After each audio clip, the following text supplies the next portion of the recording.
अगर हम थोड़ा सा कैनोनिकल टैग के बारे में और देखना चाहें तो सबसे पहले थोड़ा सा एक एग्जाम्पल तो समझते हैं।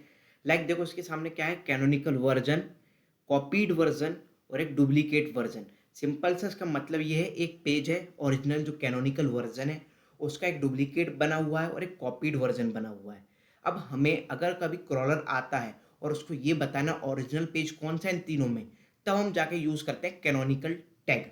लाइक जब एक ही पेज के 2 से 3 डुप्लीकेट बन जाते हैं, जब कन्फ्यूजन क्रिएट होने लगता है कि कौन सा पेज को इंडेक्स कराना है, तो हम उस ओरिजिनल पेज की कैनोनिकल यूआरएल उनमें डालते हैं।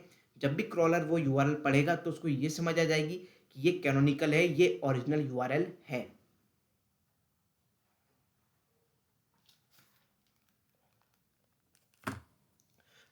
तो अब सबसे तो अब सबसे पहले देख लेते हैं कैनोनिकल टैग कहाँ देखने को मिलता है।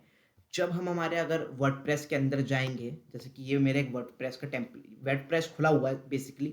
यहाँ पे हमें जाना है पेजेस में, और जो भी पेज के आपके डुप्लीकेट हैं या जिस पे भी आपको कैनोनिकल टैग लगाना है, सबसे पहले चलो हम यहाँ पे एक एग्जांपल लेते हैं जो मेरा लाइक ट्रेनिंग वाला पेज है। ठीक है, ट्रेनिंग वाले पेज को हम व्यू कर लेते हैं, एक बार मैं आपको बता देता हूँ। जो ट्रेनिंग वाले पेज की यूआरएल है, मान लो ये मेरा ओरिजिनल पेज है। ठीक है, ये ट्रेनिंग वाला मेरा ओरिजिनल पेज है और ट्रेनिंग वाले के दो डुप्लीकेट पेज बन गए, ऐसा आप मान लो। ठीक है, कि training one, training two, training three, ये मेरा ट्रेनिंग वन है। ठीक है, अब मेरे को कैनोनिकल टैग लगाना है, तो मेरे को गूगल को ये बताना है कि ये मेरी ओरिजिनल वेबसाइट है, ये पेज को इंडेक्स करो। ठीक है, बाकी पेज को इंडेक्स मत करो।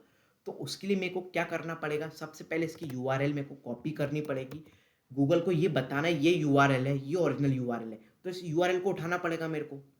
तभी तो मैं उसको बता पाऊंगा कि जब भी पढ़ो तो आप इस यूआरएल को पढ़ो ओरिजिनल में।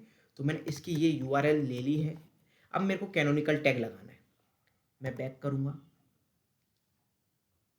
और मैं जाऊंगा अपने पेजेस में। अब जैसे कि मेरे सारे पेजेस आ रहे हैं, मेरा भी कोई डुप्लीकेट नहीं है। मान लो यहाँ पे एक और पेज होता ट्रेनिंग टू के नाम से, ठीक है, या ट्रेनिंग थ्री के नाम से, अपन ऐसा मान सकते। ठीक है, तो उसके लिए अपन मान लेते जो सर्विस वाला पेज है मेरा, ये है ट्रेनिंग टू। एग्जाम्पल के तौर पर हम इसको ये मान लेते हैं मेरा ट्रेनिंग टू है, क्योंकि मैं अपनी ओरिजिनल वेबसाइट पे दिखा रहा हूँ, डमी वेबसाइट पे नहीं दिखा रहा हूँ। तो ये मेरा ट्रेनिंग टू पेज है। अब हमें सिंपली सबसे पहले इसके अंदर योस्ट एसईओ डाउनलोड करके रखना है, मतलब एक प्लगइन होता है योस्ट एसईओ, उसको इंस्टॉल करके रखना। उसके बाद सिंपली हमें एडिट पर क्लिक करना है। जैसे ही हम एडिट पर क्लिक करेंगे, कुछ ऐसा पेज हमारे सामने ओपन होगा। हमें कुछ नहीं करना, स्क्रॉल डाउन करना है, स्क्रॉल डाउन करना है।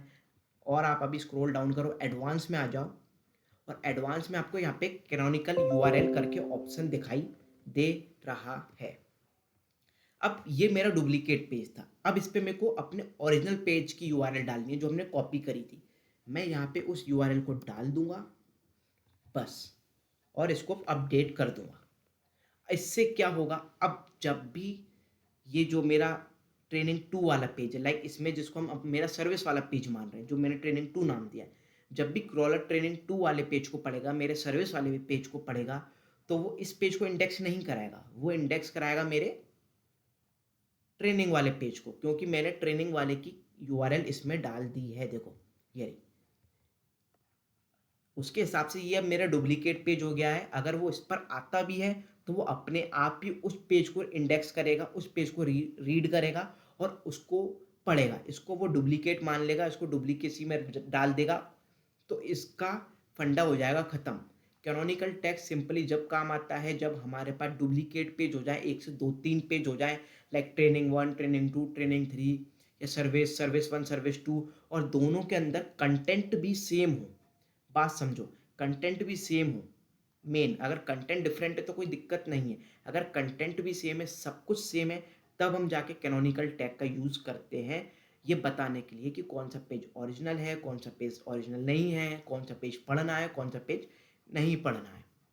थोड़ा बहुत अगर आपको इस वीडियो से आइडिया लगा है, समझ आया है कि कैनोनिकल टैग क्या होता है और नहीं आया है, तो मैं और डिटेल में वीडियो बना दूंगा। कमेंट करके ज़रूर बताना कि कैनोनिकल टैग आपको समझ आया है या नहीं आया है।